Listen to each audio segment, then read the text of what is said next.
आज हमने chapter number 6 पढ़ना शुरू करना है, wireless communication.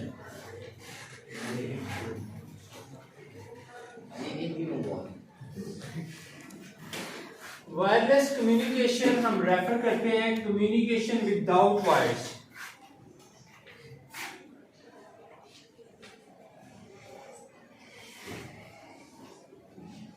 Communication without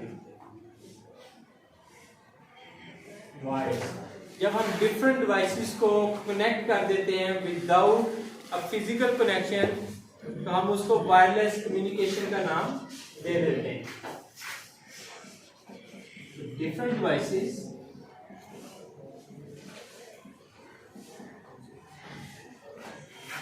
like laptop, mobile phones,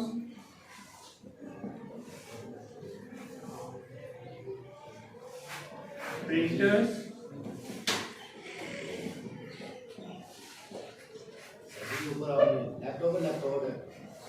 personal, ये लैपटॉप्स ठीक है, personal digital assistant,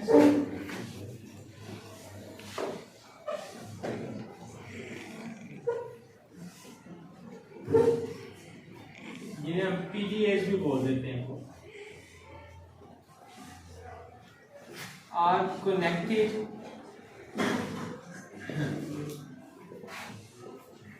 without any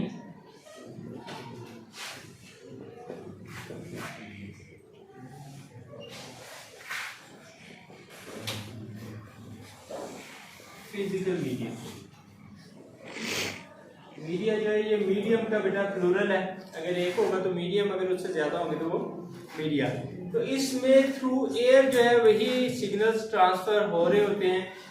इसमें डिफरेंट हमारे पास एनर्जी टेक्निक्स हैं जिसके जरिए हम वायरलेस नेटवर्क्स बनाते हैं और वायरलेस वे में हम कनेक्ट करते हैं डिवाइसेस को। इसमें जो टेक्निक्स हैं वो वाईमैक्स,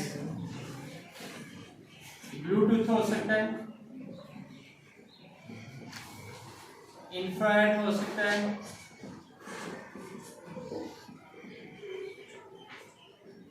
सैटेलाइट कम्युनिकेशन हो सकता है, and can be many more.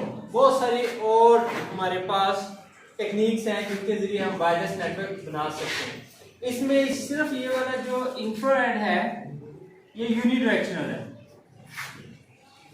Unidirectional का मतलब है ये एक ही डायरेक्शन में इसके सिग्नल मूव करते हैं। इनके लिए लाइन ऑफ साइट की जरूरत है, लाइन ऑफ साइट की जरूरत है कि जब तक दोनों डिवाइसेस आपस में एक दूसरे के सामने नहीं होंगी उस वक्त तक ये कम्युनिकेशन नहीं हो सकता। अब जो पुराने मोबाइल थे उसमें इंफ्रारेड के जरिए से डाटा ट्रांसमिट हो रहा होता था। आजकल तो हमारे पास ब्लूटूथ मोबाइल फोन है और उसमें हमें मोबाइल फोन को एक दूसरे के साथ अलाइन करने की जरूरत नहीं है, हम किसी भी तरफ उन्हें लेके मूव कर सकते हैं। साथ साथ जो डाटा है वो ट्रांसफर होता रहेगा, हमें ऐसा नहीं करना पड़ेगा कि उनको एक दूसरे के सामने रखना पड़े। पहले क्या होता था कि जब इंफ्रारेड सिग्नल्स होते थे हमारे पास मोबाइल फोन के अंदर डाटा ट्रांसमिट करने के लिए, तो हम फाइल्स ट्रांसफर करते थे दोनों मोबाइल फोन को एक दूसरे के बिल्कुल साथ साथ रख के, और जब तक वो मुकम्मल डाटा ट्रांसफर नहीं हो जाता था उस वक्त तक हम उसको मूव नहीं कर सकते होते थे। अभी भी अगर हम इंफ्रारेड की एग्जांपल देखें तो मोस्टली जो हमारे पास टीवी सेट्स हैं और रिमोट है, इनके दरमियान जो कम्युनिकेशन है वो इंफ्रारेड के जरिए से होता है। That's why we have to align our remote control to the TV. हमें हमेशा उसके सामने करके तो हम बटन प्रेस करते हैं तो वो चैनल चेंज होता है। अगर हम किसी और तरफ को करके करेंगे तो चैनल चेंज नहीं होगा।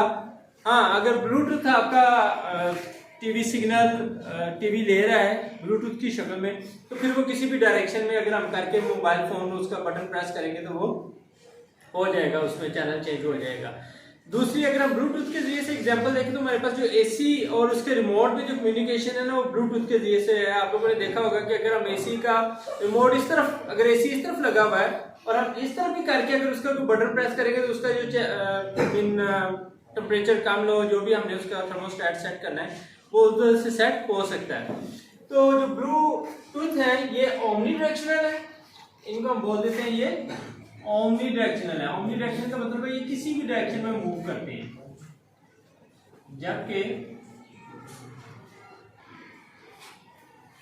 इंफ्रारेड जो है इनके लिए हमें डायरेक्शन की जरूरत है और ये लाइन ऑफ साइट दोनों डिवाइसेस का होना जरूरी है। तो वायरलेस कम्युनिकेशन जो है इसके बहुत ज्यादा एडवांटेजेस हैं over wired communication. Wired communication में हमें क्या करना पड़ता था, दो डिवाइसेस को एक वायर के जरिए से कनेक्ट करना पड़ता था। इसका मतलब है जब भी हमने कोई नई डिवाइस लगानी है हमें दो डिवाइसेस के दरमियान एक वायर्ड कनेक्शन की जरूरत है, नई वायर लगानी पड़ेगी, जिसका मतलब है कि वो एक्सपेंसिव होता था और साथ में फिर हम डिवाइसेस को ज्यादा ना मूव भी नहीं कर सकते थे। तो ये वाली जो प्रॉब्लम था ये वायरलेस कम्युनिकेशन के जरिए से हम लोगों ने सॉर्ट आउट कर ली है। अगर हम इसके एडवांटेजेस की बात करें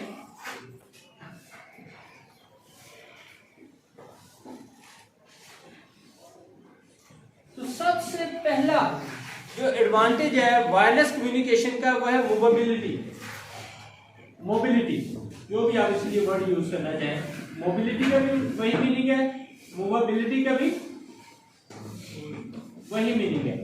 यानी हम अपनी डिवाइस को लेके जिधर चाहे हम बासानी मूव कर सकते हैं। We don't have to be static and on the same place always.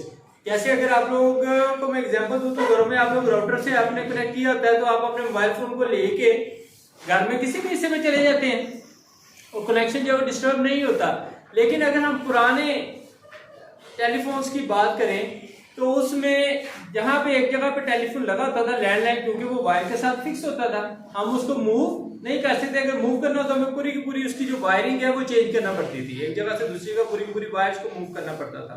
तो इसमें मूवेबिलिटी है, हम किसी भी डिवाइस को लेके घर के किसी भी हिस्से में जा सकते हैं, हमें उसके लिए कोई एक्स्ट्रा एफर्ट नहीं करना पड़ता।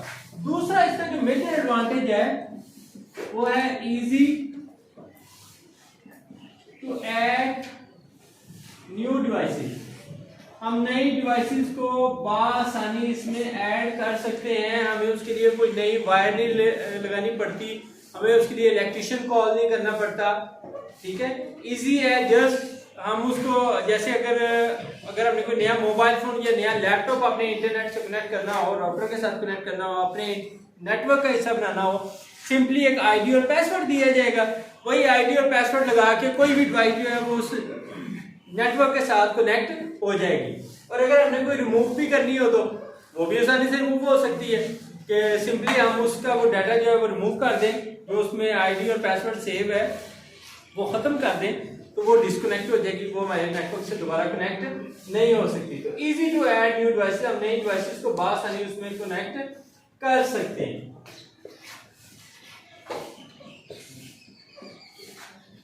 Easy to change the network,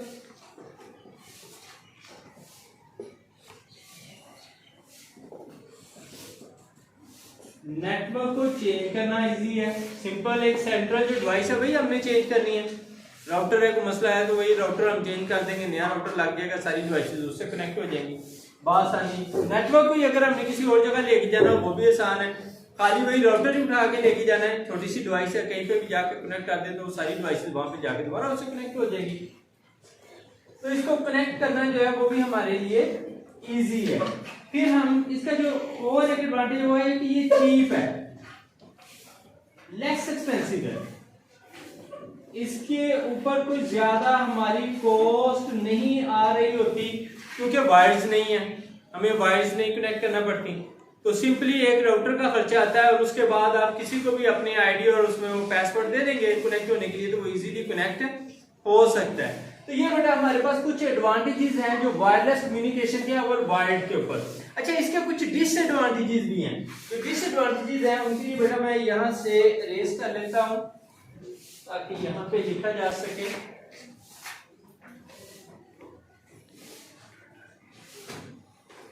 अगर हम इसके डिसएडवांटेजेस की बात करें तो सबसे बड़ा जो इसका डिसएडवांटेज है वो है सिक्योरिटी।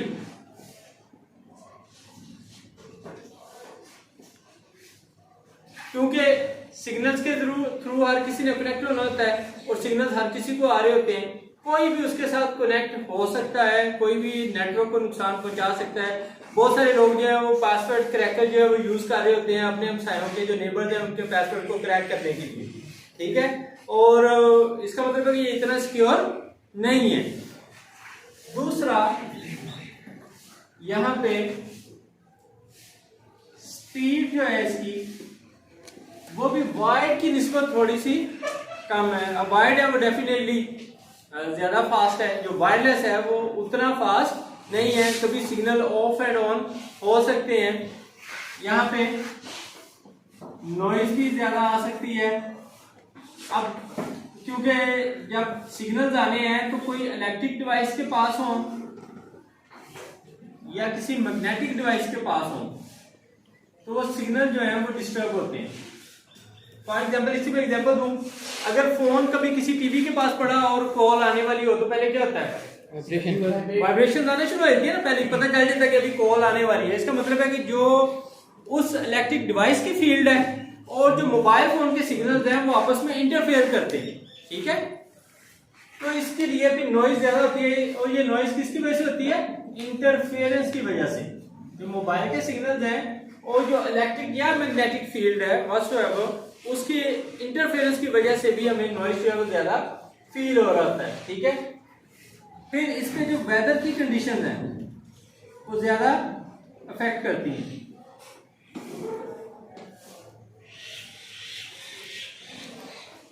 Affect the communication.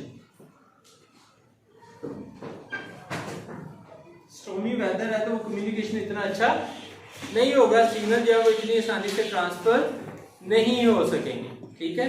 तो ये बेटा इसके कुछ डिसएडवांटेजेस थे जो वायरलेस नेटवर्क्स के अंदर मौजूद होते हैं।